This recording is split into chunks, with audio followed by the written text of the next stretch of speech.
Et bonjour à tous, donc, je suis le responsable scientifique pour Auréa Agrosciences, donc laboratoire d'analyse. Et puis il se trouve que je suis aussi co-innovateur d'un groupe de travail au niveau du Comifère qui s'intéresse justement à la fertilité organique et biologique des sols. Donc moi je vais essayer de vous parler un peu justement la prise en compte ou pas d'ailleurs des indicateurs biologiques justement pour le raisonnement de cette fertilisation. Donc en parlant déjà de... refaire un petit état des lieux quand même sur ce qu'on appelle un indicateur biologique et qu'est-ce qu'on a aujourd'hui en termes de connaissances scientifiques sur les méthodes, les références ou autres, en faisant une petite partie sur l'aspect conseil de fertilisation plutôt conseil de dose, et puis en terminant plutôt sur la partie gestion de fertilisation, puisqu'on verra, sans déflorer le sujet, que sur le conseil de dose, pour l'instant, il n'y a pas énormément de valorisation des indicateurs biologiques, mais qui peuvent servir dans d'autres contextes. Donc d'abord, qu'est-ce que c'est qu'un indicateur? On le redit, hein, mais à la base, donc, il faut avoir une méthode de mesure.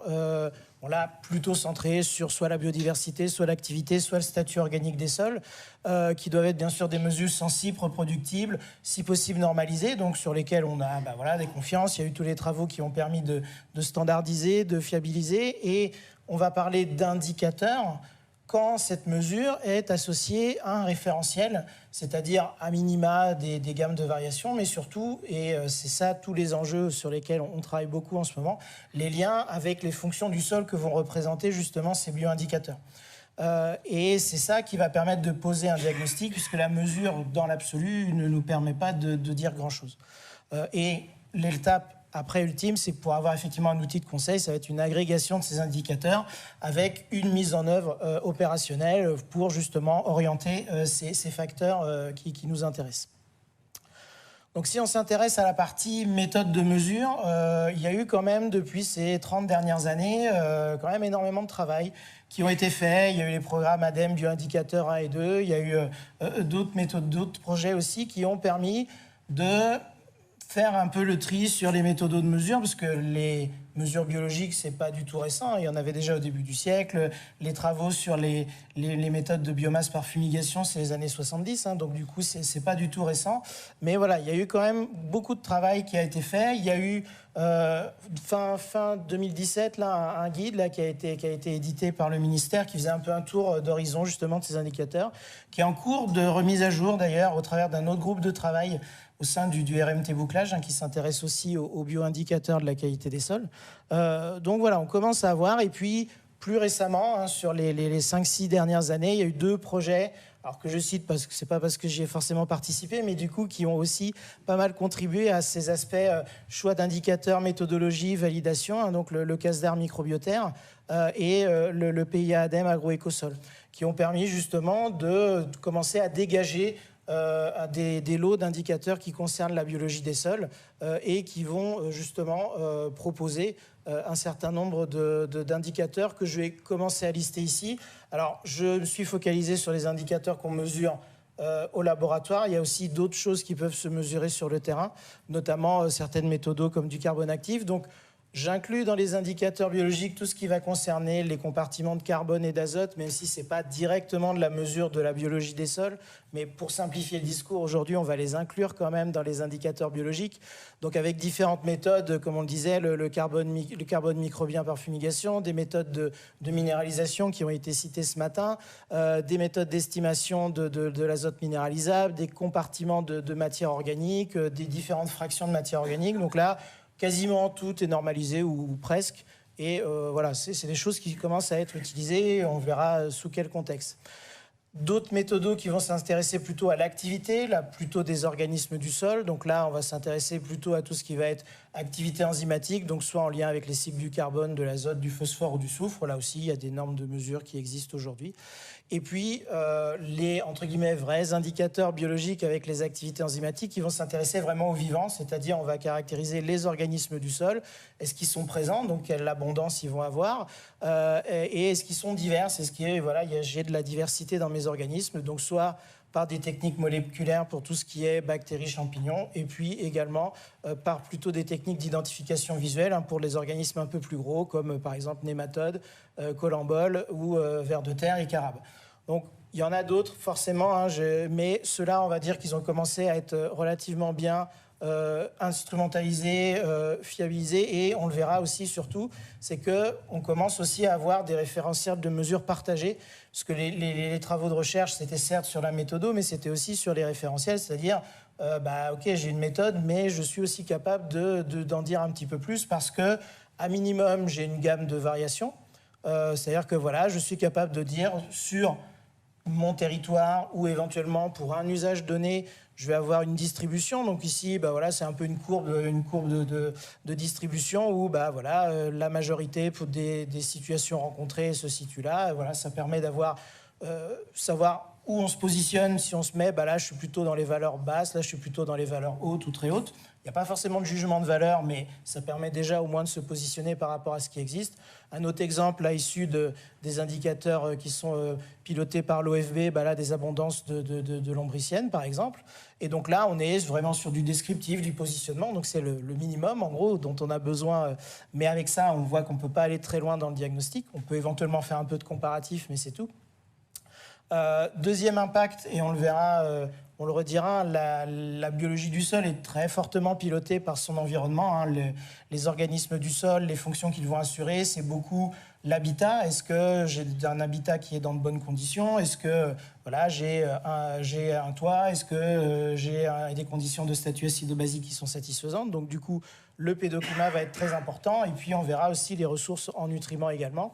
Donc là, pour certains indicateurs, on commence à avoir des méthodologies, comme là, je cite les indicateurs de biomasse moléculaire proposés par l'INRAE Dijon, hein, qui ont été mobilisés dans le cadre du réseau de mesure de la qualité des sols. Je ne prends pas le temps de redétailler ce réseau, mais on pourra y revenir lors des questions, où ça permet d'avoir des cartes au niveau français, alors à une maille assez grossière, hein, quand même, hein, 16 km², mais qui permet déjà de voir est-ce qu'il y a une logique géographique, mais surtout de commencer à identifier des impacts du type de sol, des impacts du mode d'usage, et donc être capable de commencer à proposer des explications, c'est-à-dire oui, j'ai telle valeur, mais c'est normal parce que je suis en milieu acide, parce que j'ai tel niveau de matière organique, ou parce que j'ai tel grand type de pratique culturelle.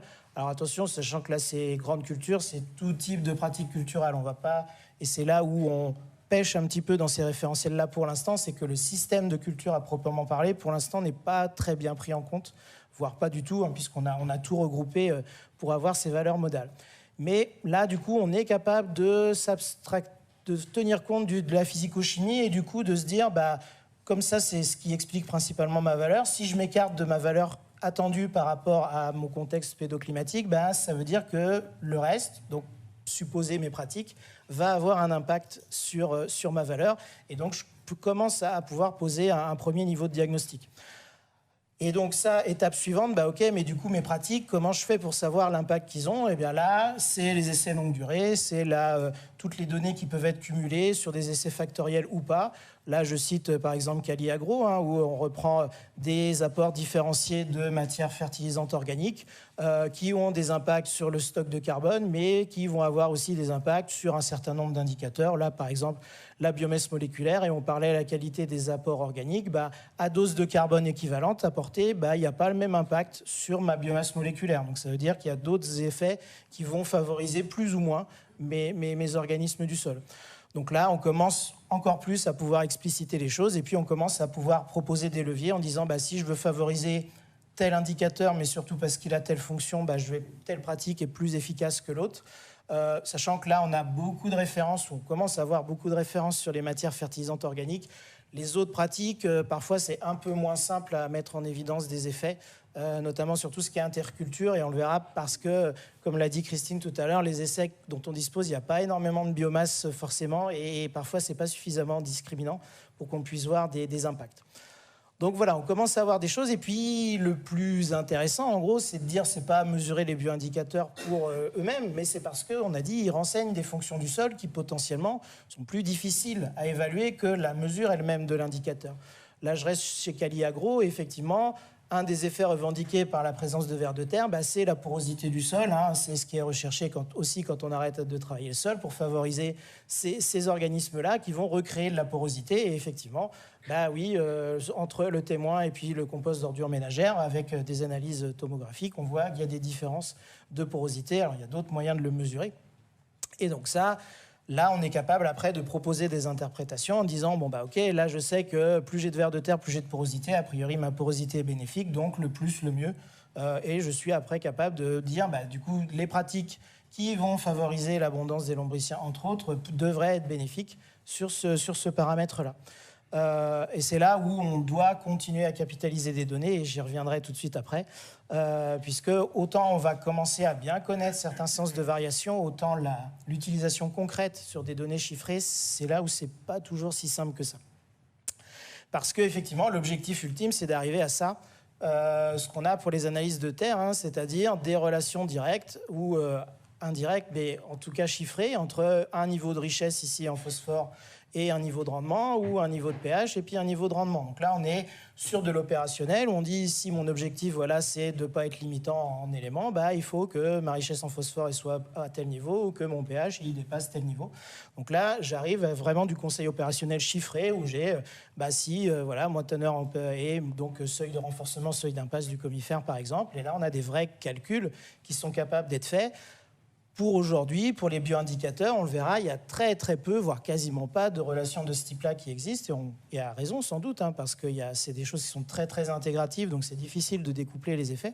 Mais du coup, on a, et la prochaine étape, on verra des travaux qu'il y aura à faire, ce sera d'essayer d'arriver à faire peut-être pas des liens de cette manière-là aussi directs, mais justement d'aller vers cette opérationnalité pour justement s'en servir concrètement dans le conseil. Et donc, si j'illustre ce qui existe aujourd'hui, alors je reprends le cas de l'azote, désolé, hein, mais c'est celui où il y a le plus d'exemples. Hein. Pour la méthode du bilan, on en a déjà beaucoup parlé, mais l'idée, c'est de modéliser ou d'estimer les différents flux d'azote dans le cycle culturel, en gros, pour justement être capable de dire, bah, si je veux tel rendement, j'ai telle dose à apporter à tel moment. Et aujourd'hui, voilà, les méthodes qui sont utilisées reposent sur des infosystèmes de culture parce qu'il y a des abats qui ont été mis, du climat, en gros, quand c'est des modèles dynamiques, et puis des paramètres liés à l'analyse de terre pour évaluer certains flux. Là, je prends l'exemple des flux de minéralisation qui sont estimés par des modèles. J'en cite un là, sur lequel on a pas mal travaillé, où là, c'est des paramètres d'entrée, texture, pH, calcaire, C sur N, donc il n'y a pas de compartiment biologique à proprement parler, même si ça traduit une activité biologique. Et puis, bon, là, sur le modèle, on rajoute aussi l'impact des pratiques. Donc, du coup, les bioindicateurs, là-dedans, ils pourraient effectivement nous aider à préciser ces différents postes. Et aujourd'hui, il y a un premier indicateur qui commence à être utilisé de cette manière-là. Alors, je mets biologique entre guillemets, c'est pas du tout péjoratif, mais parce qu'en fait, c'est une extraction chimique. Donc, on mesure pas directement de la biologie. Hein, c'est la méthode d'azote potentiellement minéralisable, qui, vous voyez, là aussi, la méthode elle est pas récente. Et la première publie, c'est même encore 20 ans avant celle-ci. Et là, du coup, il y a eu des méthodes, des essais qui ont montré des relations directes entre la valeur de l'indicateur et puis des doses optimales en azote. Donc, on est capable, à partir de ça, de proposer des équations. Et d'ailleurs, cet indicateur est utilisé dans certains outils que je cite ici, qui permettent de calculer plusieurs postes du bilan. Donc là, on a une véritable valorisation opérationnelle d'un indicateur qui précise plus que peut-être un effet physico-chimique, mais une fraction d'azote minéralisable. Voilà, on sait que cet indicateur-là, on continue à y travailler, à la fois sur la méthode de mesure et puis sur le référencement dans plein d'autres contextes. Mais voilà, mais sorti de cet exemple-là concret, où on va aller un petit peu plus loin que les paramètres physico-chimiques, en termes d'indicateurs biologiques utilisés aujourd'hui sur du conseil de dose, il n'y a pas tellement autre chose. Si je reprends ce qui est issu de Microbiotherm. Donc Microbiotherm, ça a été un projet où à la fois on a fait des grosses études biblio pour regarder à partir de toute la revue de littérature, plusieurs centaines d'articles qui ont été passés en revue, pour regarder l'impact des indicateurs qu'on voyait sur les fonctions du sol et couplé avec des mesures terrain sur des essais longue durée pour voir l'impact des pratiques, ce à quoi on aboutit, vous voyez, là, c'est des relations, c'est-à-dire en bleu, le plus, le mieux, en rouge, le moins, le mieux, enfin les relations. Et puis voilà, plus c'est foncé, plus en gros on a confiance dans la relation, c'est-à-dire que c'est revenu plein de fois dans la littérature. Et donc voilà, on a, en fonction d'un certain nombre d'indicateurs que je ne prends pas le temps de détailler, des relations sur différents processus liés à la fourniture azotée ou aux pertes azotées. Donc ça, c'est des travaux qui ont été présentés lors du séminaire de clôture. Et donc, on connaît le sens de variation, relation entre indicateurs, on y a relativement confiance. Pour autant, ça ne reste que le sens de variation. C'est déjà énorme comme information, mais pour autant, je n'ai pas de lien chiffré. Donc, je ne suis pas capable, à partir de ça, de rentrer ça dans une équation du bilan et de dire, si j'ai un petit peu plus de carbone microbien, je peux diminuer ma dose X de temps parce que j'ai estimé que j'ai une fourniture supérieure. Aujourd'hui, on sait que plus j'en ai, plus mieux ça va marcher, mais combien concrètement, et est-ce que je suis capable de calculer une fourniture azotée avec ça aujourd'hui, ce n'est pas encore faisable. On verra, il y a pas mal de choses, on y travaille. Donc du coup, on reste sur de l'utilisation en termes de diagnostic, mais après sur le conseil, c'est là où c'est encore un petit peu délicat. Agroécosol, on est allé un tout petit peu plus loin, mais on reste sur de la valorisation donc de ce qui a été fait dans Microbioterre, où là, on va définir des notes de potentiel, c'est-à-dire que là aussi, on n'est pas sur de la note de kilo-hectare, c'est de la note de potentiel sur différents processus, donc minéralisation, perte N2O, lixiviation, fourniture en azote, décomposition des matières organiques fraîches, qui nous donne une note globale de ma fourniture en azote. Donc, par rapport à un potentiel attendu, là, on se positionne par rapport à un niveau de performance estimé ou mesuré à partir des indicateurs par rapport à un potentiel, donc en tenant compte du pédoclimat haute, mais pour autant, on reste toujours sur du diagnostic de potentiel et toujours pas de lien chiffré, donc je n'ai pas d'équation pour calculer des doses d'azote concrètes ou pour raisonner les éléments. Donc au final, ça, ce cas sur l'azote, on le retrouve sur les autres éléments. C'est à peu près la même chose, voire même encore moins. Parce que autant sur l'azote et un peu sur le carbone, j'en ai pas parlé, on a des modèles, on est capable de modéliser des flux. Bon, sur les autres éléments, c'est un poil plus compliqué. Il y a eu des travaux sur le phosphore quand même qui ont été faits en termes de modélisation, mais qui se basaient plus sur des éléments de phosphore diffusibles ou autres, ou des potentiels de diffusion. Mais voilà, au début, on pensait qu'avec les activités enzymatiques, on serait capable d'apprécier un peu mieux les fournitures en éléments. On est capable d'identifier des situations où, a priori, le moteur biologique tourne plus vite, mais pour le phosphore, c'est organique, c'est un tiers du phosphore total, donc ça veut dire qu'il y a une grosse partie qui est autre part, et du coup, c'est pas si simple que ça de relier ça directement à des fournitures. Donc du coup, c'est là où, plutôt que de parler de conseils de fertilisation, là, on va plutôt, sans doute, la fertilité organobiologique va nous intéresser dans la gestion de la fertilisation, donc quelque chose d'un peu plus global.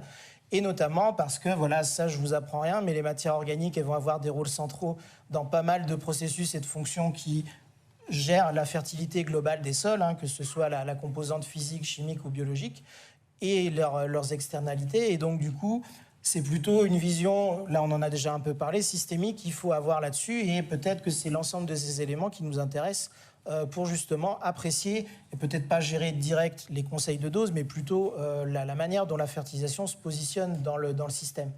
Donc là, peut-être plus que la simple fourniture de nutriments, c'est est-ce que ces bioindicateurs nous permettraient de savoir si le végétal il est dans de bonnes conditions pour valoriser cette fertilisation, et est-ce que cette fertilité elle est durable, c'est-à-dire est-ce que j'ai un instant T, ça va bien, mais est-ce que c'est des choses qui vont perdurer dans le temps?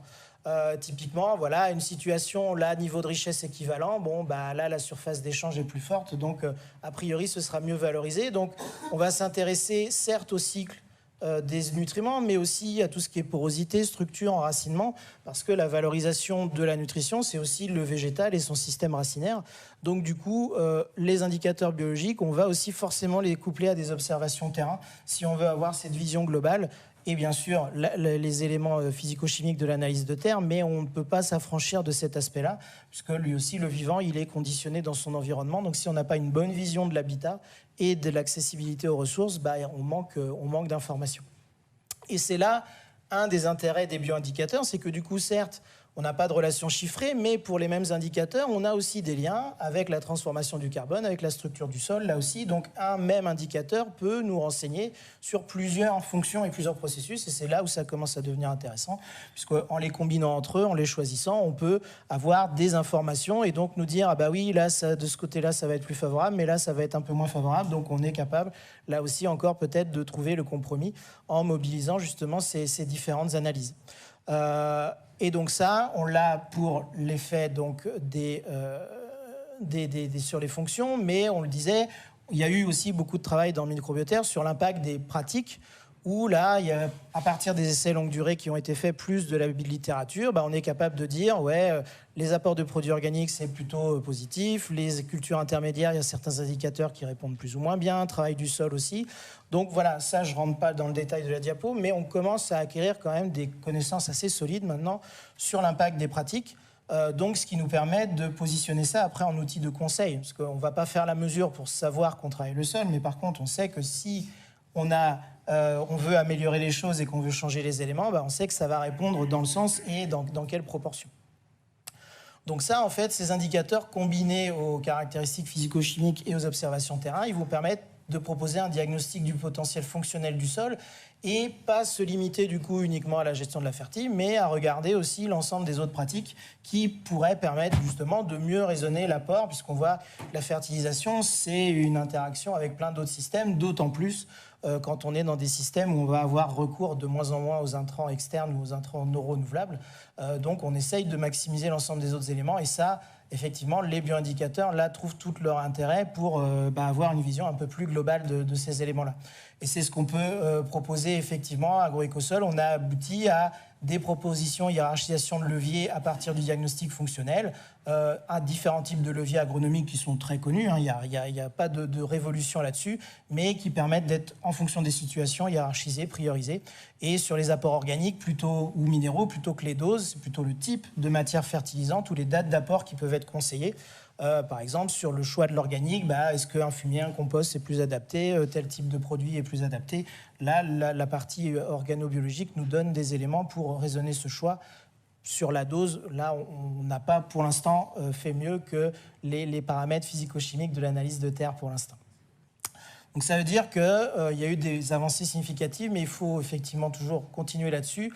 Donc, pour raisonner le calcul de dose, il faut des relations concrètes, mathématiques. Donc là, il y a des travaux en cours, il y a des projets qui sont en cours de dépôt justement pour poursuivre l'acquisition de références sur les liens entre les indicateurs et les fonctions du sol, essayer d'arriver à des liens chiffrés, sachant que c'est aussi l'indicateur biologique peut avoir un effet intégrateur. C'est sensible au climat, c'est sensible aux pratiques, donc du coup on peut se poser la question de sa pertinence comme indicateur de suivi, mais du coup aussi il intègre un ensemble d'éléments et donc du coup, contrairement peut-être à la méthode du bilan où on décompose les fournitures en différents postes parce que c'est comme ça qu'on a les références, peut-être que des indicateurs qui vont mesurer les flux d'azote, ils vont mesurer un flux global du coup qui sera valable uniquement à l'année où il est mesuré, mais du coup qui intègre tous les flux et qui sont peut-être plus précis justement pour tenir compte de la climato ou autre. Et on le voit effectivement, la biologie, c'est quelque chose de dynamique. Donc là, si on veut progresser dans ces aspects-là, la manière la plus efficace de les valoriser, notamment sur cette partie gestion-fertilisation, ça va être de les inclure dans de la modélisation pour tenir compte du climat. On voit l'aspect climatique et l'aspect dynamique. C'est extrêmement important. Et là, la partie bioindication pourrait nous aider à progresser dans ce système-là. Donc voilà, pour terminer, ce n'est pas peut-être tant sur le calcul de dose que ça va nous aider, mais plutôt l'intégration dans le système et puis peut-être justement mieux prendre en compte les autres pratiques qui impactent aussi sur le végétal et sa capacité qu'il aura à valoriser la fertilisation. Et donc pour, au final, peut-être pas tellement ajuster les doses, mais mettre le végétal dans les meilleures conditions pour valoriser cette fertilisation. Et j'en ai terminé. Merci. Merci.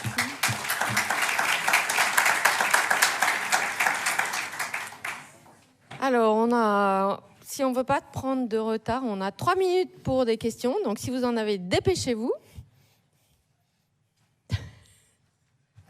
Alain, là-bas, je crois.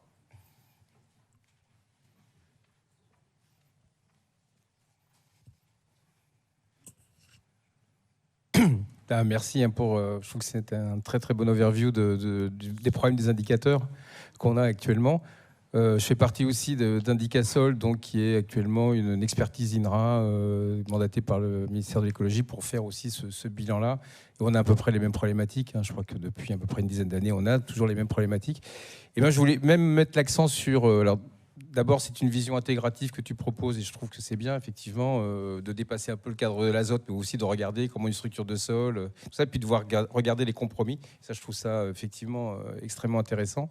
Je voudrais dire même aussi que pour les indicateurs liés à l'azote, moi, j'en utilise 2, par exemple, la mesure d'azote classique avec l'extraction KCl, et aussi une mesure avec une membrane qui est censée plus représenter une membrane échangeuse d'ions qui est censée plus représenter donc ce que voit la racine. Et ben, c'est deux mesures qui ne sont pas du tout corrélées. Donc même si on tape sur l'azote, on voit qu'en fonction de l'indicateur, et ben, les prérogatives vont être un peu différentes. Donc c'était aussi de dire attention, ne vous fiez pas toujours qu'à un indicateur, essayez d'avoir peut-être même pour une même fonction plusieurs, et de faire le compromis un peu entre voilà. C'était un peu un petit warning. Merci pour ce warning. Une dernière question. Ouais. Le micro arrive.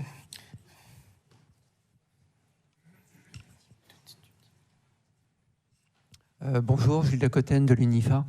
Moi, j'avais une question sur l'acquisition de données. Parce que vous avez parlé de nouveaux projets, fin de suite.